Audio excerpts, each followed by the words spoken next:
نحمده ونصلي على رسوله الكريم أما بعد فأعوذ بالله من الشيطان الرجيم بسم الله الرحمن الرحيم تفسیر سورہ البقرہ آیت نمبر 84 سے وَإِذْ أَخَذْنَا مِيثَاقَكُمْ لَا تَسْفِكُونَ دِمَاءَكُمْ وَلَا تُخْرِجُونَ أَنفُسَكُمْ مِنْ دِيَارِكُمْ ثُمَّ أَقْرَرْتُمْ وَأَنْتُمْ تَشْهَدُونَ۔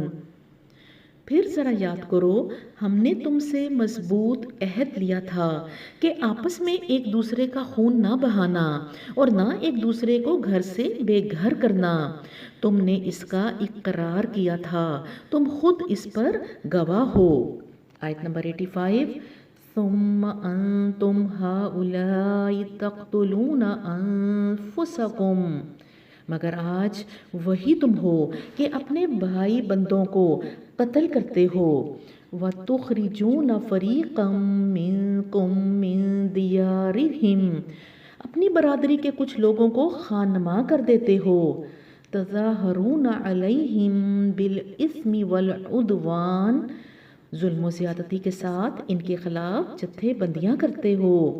وَإِن يَأْتُوكُمْ أُسَارَىٰ تَفَادُوهُمْ وَهُوَ مُحَرَّمٌ عَلَيْكُمْ إِخْرَاجُهُمْ، اور جب وہ لڑائی میں پکڑے ہوئے تمہارے پاس آتے ہیں تو ان کی رہائی کے لیے فدیے کا لین دین کرتے ہو۔ أَفَتُؤْمِنُونَ بِبَعْضِ الْكِتَابِ وَتَكْفُرُونَ بِبَعْضٍ فَمَا جَزَاءُ مَن يَفْعَلُ ذَلِكَ مِنكُمْ إِلَّا خِزْيٌ فِي الْحَيَاةِ الدُّنْيَا، حالانکہ انہیں ان کے گھروں سے نکالنا ہی سرے سے تم پر حرام تھا۔ تو کیا تم کتاب کے ایک حصے پر ایمان لاتے ہو اور دوسرے حصے کے ساتھ کفر کرتے ہو؟ پھر تم میں سے جو لوگ ایسا کریں ان کی سزا اس کے سوا اور کیا ہے کہ دنیا کی زندگی میں ذلیل و خوار ہو کر رہیں۔ وَيَوْمَ الْقِيَامَةِ يُرَدُّونَ إِلَىٰ أَشَدِّ الْعَذَابِ، اور آخرت میں شدید ترین عذاب کی طرف پھیر دیے جائیں۔ وَمَا اللَّهُ بِغَافِلٍ عَمَّا تَعْمَلُونَ، اللہ ان حرکات سے بے خبر نہیں ہے جو تم کر رہے ہو۔ آیت نمبر 84 اور 85، اس کو سمجھنے کے لیے ہمیں مدینہ کی سیاست کو سمجھنا ضروری ہے۔ مدینہ میں دو قسم کی آبادیاں تھیں۔ نبی صلی اللہ علیہ وسلم کے جانے سے پہلے مشرک اوس اور خزرج کے قبیلے، اور ان کے درمیان 200 سال پرانی جنگ کا سلسلہ جاری تھا، اور پھر 3 یہودی قبیلے تھے۔ اللہ سبحانہ وتعالیٰ نے یہود کو پابند کیا تھا کہ وہ یہودیوں کا قتل نہیں کریں گے۔ یہ بالکل وہی تعلیمات ہیں جو محمد صلی اللہ علیہ وسلم کی تعلیمات بھی ہیں۔ آپ صلی اللہ علیہ وآلہ وسلم نے حجۃ الوداع کے موقع پر فرمایا تھا کہ ہر مسلمان کی جان، مال، عزت، آبرو دوسرے مسلمان پر اتنی ہی حرام ہے جتنا یہ شہر، یہ بستی، حرم کے حدود اور آج کا دن۔ نبیوں کی تعلیمات ملتی جلتی ہیں۔ یہودی ایک دوسرے کا قتل کیسے کرتے تھے؟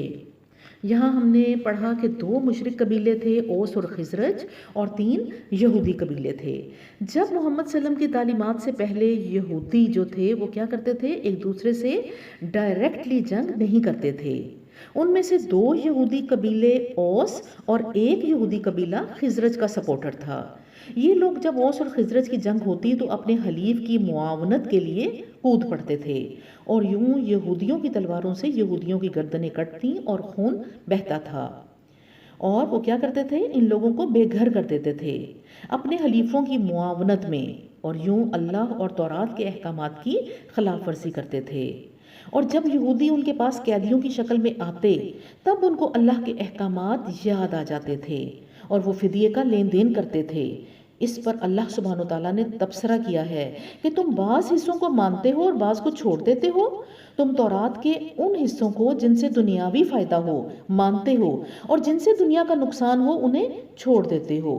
اور پھر ایسا کرنے والوں کا انجام بتایا گیا کہ ان کے لیے دنیا کی رسوائی اور آخرت میں شدید ترین عذاب ہے۔ امت محمدی صلی اللہ علیہ وآلہ وسلم نے بھی یہی رویہ اپنایا ہوا ہے، اور وہ بھی یہی کچھ کرتے نظر آتے ہیں۔ اب اللہ کا مطالبہ کیا ہے؟ اللہ یہ چاہتا ہے کہ مومن قرآن پڑھنے والا پورے کا پورا دائرہ اسلام میں داخل ہو جائے، سمینا و اطعنا کرے، قرآن سن کر اطاعت کرے، تاکہ اس پر صبغۃ اللہ کا رنگ، آتی اللہ و آتی الرسول کا رنگ چڑھ جائے۔ یہ کہنا کہ ہم نماز میں تو ساتر لباس پہن لیں گے، لیکن سلام پھیرنے کے بعد باقی کا دن ہم یہ لباس نہیں پہن سکتے۔ ہم اپنے مال سے صدقہ خیرات تو کریں گے، لیکن نہیں، ہم زبان سے تسبیح اور ذکر کریں گے، لیکن بغض، چغلی، کینہ، بہتان اور فتنوں سے بچنا مشکل ہے۔ یہ وہی منافقانہ رویہ ہے جو ہم پہلے پڑھ چکے ہیں۔ کیا کرتے ہیں منافق؟ ٹھنڈا ٹھنڈا میٹھا میٹھا دین لے لیتے ہیں اور مشکل کڑوے کسیلے دین کے احکامات کو چھوڑ دیتے ہیں۔ یہ نفاق ہے اور اس کا آگے ہیں، اور یہاں پر دنیا کی رسوائی اور آخرت کا عذاب ہے۔ آیت نمبر 86 پہ آ جائیں۔ اولئک الذین اشتروا الحیات الدنیا بالآخرہ، یہ وہ لوگ ہیں جنہوں نے آخرت بیچ کر دنیا کی زندگی خرید لی ہے۔ فلا یخفف عنہم العذاب ولا هم ینصرون، لہٰذا نہ ان کی سزا میں کوئی تخفیف ہوگی اور نہ انہیں کوئی مدد پہنچ سکے گی۔ آیت نمبر 87 پہ آ جائیں۔ وَلَقَدْ آتَيْنَا مُوسَى الْكِتَابَ وَقَفَّيْنَا مِن بَعْدِهِ بِالرُّسُلِ، ہم نے موسیٰ کو کتاب دی، اس کے بعد پے در پہ رسول بھیجے۔ وَآتَيْنَا عِیسیٰ ابْنَ مَرْیَمَ الْبَیِّنَاتِ وَأَیَّدْنَاهُ بِرُوحِ الْقُدُسِ، آخر کار عیسیٰ ابن مریم کو روشن نشانیاں دے کر بھیجا اور روح پاک سے اس کی مدد کی۔ افکلما جاءکم رسول بما لا تہوی انفسکم استکبرتم، پھر یہ تمہارا کیا ڈھنگ ہے کہ جب بھی کوئی رسول تمہاری خواہشات نفس کے خلاف کوئی چیز لے کر تمہارے پاس آیا تو تم نے اس کے مقابلے میں سرکشی ہی کی۔ فَفَرِيقًا كَذَّبْتُمْ، کسی کو جھٹلایا، وَفَرِيقًا تَقْتُلُونَ، اور کسی کو قتل کر ڈالا۔ آیت نمبر 88۔ وَقَالُوا قُلُوبُنَا غُلْفٌ، وہ کہتے ہیں ہمارے دل مضبوط ہیں۔ بَل لَّعَنَهُمُ اللَّهُ بِكُفْرِهِمْ فَقَلِيلًا مَّا يُؤْمِنُونَ، نہیں، اصل بات یہ ہے کہ ان کے کفر کی وجہ سے ان پر اللہ کی پھٹکار پڑی ہے، اس لیے وہ کم ہی ایمان لاتے ہیں۔ آیت نمبر 89 پہ آ جائیں۔ وَلَمَّا جَاءَهُمْ كِتَابٌ مِّنْ عِندِ اللَّهِ، اور اب جو ایک کتاب اللہ کی طرف سے ان کے پاس آئی ہے اس کے ساتھ ان کا کیا برتاؤ ہے؟ مِّن عِندِ اللَّهِ مُصَدِّقٌ لِّمَا مَعَهُمْ، باوجود یہ کہ وہ اس کتاب کی تصدیق کرتی ہے۔ وَكَانُوا مِن قَبْلُ يَسْتَفْتِحُونَ عَلَى الَّذِينَ كَفَرُوا، جو ان کے پاس پہلے سے موجود تھی، باوجود یہ کہ اس کی آمد سے پہلے وہ خود کفار کے مقابلے میں فتح و نصرت کی دعائیں مانگا کرتے تھے۔ فَلَمَّا جَاءَهُم مَّا عَرَفُوا كَفَرُوا بِهِ فَلَعْنَةُ اللَّهِ عَلَى الْكَافِرِينَ، مگر جب وہ چیز آ گئی جسے وہ پہچان بھی گئے تو انہوں نے اسے ماننے سے انکار کر دیا، خدا کی لعنت ان منکرین پر۔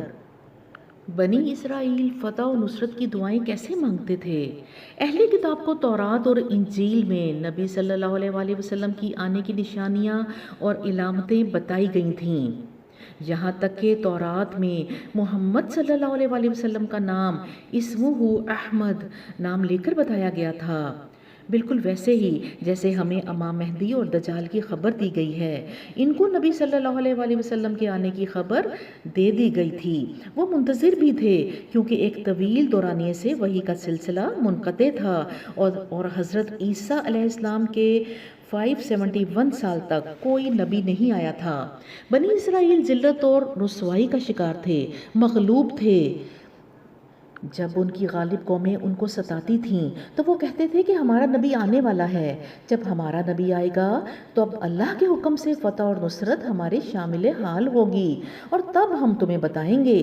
یہ ہے وَقَانُوا مِن قَبْلُ يَسْتَفْتِحُونَ، یعنی وہ پہلے سے ہی اپنی فتح کا اعلان کر رہے تھے، انتظار کر رہے تھے، آس لگا کر بیٹھے تھے کہ ایک نبی آئے گا تو ہماری بگڑی بدلے گی اور فتح و نصرت ہمارے قدم چومے گی۔ لیکن جب محمد صلی اللہ علیہ وآلہ وسلم بنی اسرائیل کی بجائے بنی اسماعیل میں بھیج دیے گئے تو ان کے دلوں میں حسد اور بغض گھر کر گیا اور یہی ایمان میں رکاوٹ بن گیا۔ وہ نبی جس کے آنے کے یہ منتظر تھے اس کے مخالف بھی ہوئے اور اس کے دشمن ہو گئے اور اس کی قاتلانہ سازشوں کے مرتکب بھی ہوئے، حالانکہ وہ محمد صلی اللہ علیہ وآلہ وسلم کو پہچان چکے تھے۔ یہ ہوتا ہے بغض، کینہ، حسد اور کدورت کا انجام، اور یہ ہے وہ ضد اور ڈھٹائی۔ اللہ سبحانہ و تعالی ہمیں ان گندے جذبوں سے بچنے اور انہیں اپنے دلوں سے نکالنے کی توفیق عطا فرمائے۔ اور یہ جو فرمایا کہ وہ اس کو پہچان بھی گئے تو اس کے متعدد ثبوت اسی زمانے میں مل گئے تھے۔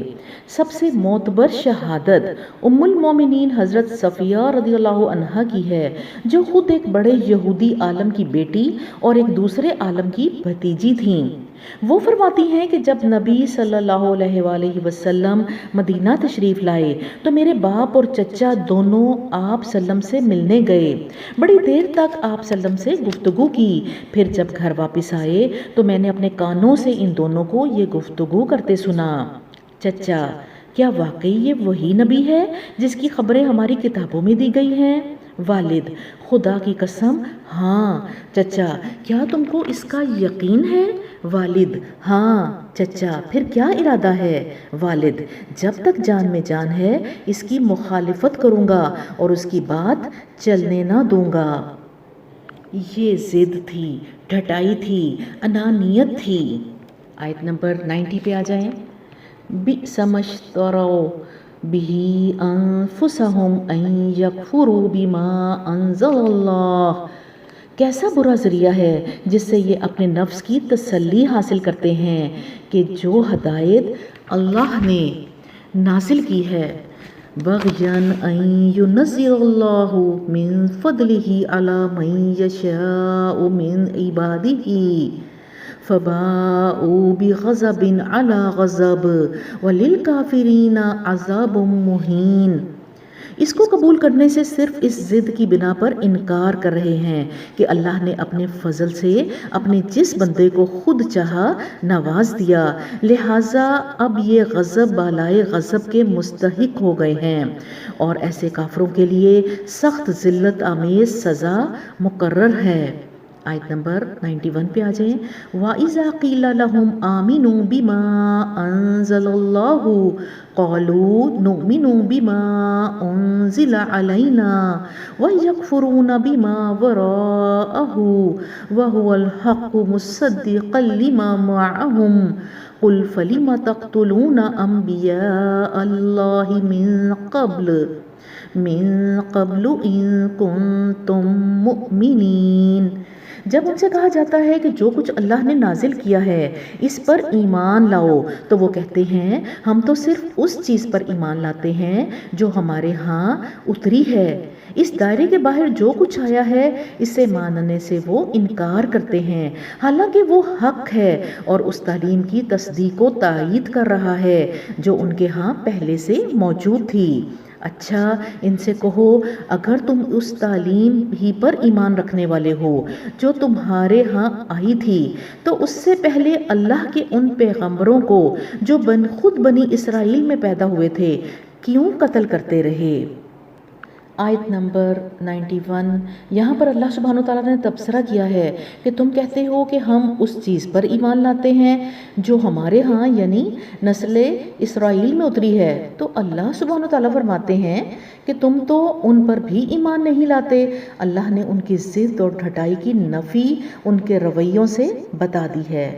اللہ سبحانہ وتعالیٰ سے دعا ہے کہ وہ ہمیں ان رویوں سے، ان منفی رویوں سے بچنے کی توفیق عطا فرمائے اور صحیح راستے کی طرف ہماری رہنمائی فرمائے۔ ربنا لا تزغ قلوبنا بعد إذ هديتنا وهب لنا من لدنك رحمة إنك أنت الوهاب۔ آمین ثم آمین۔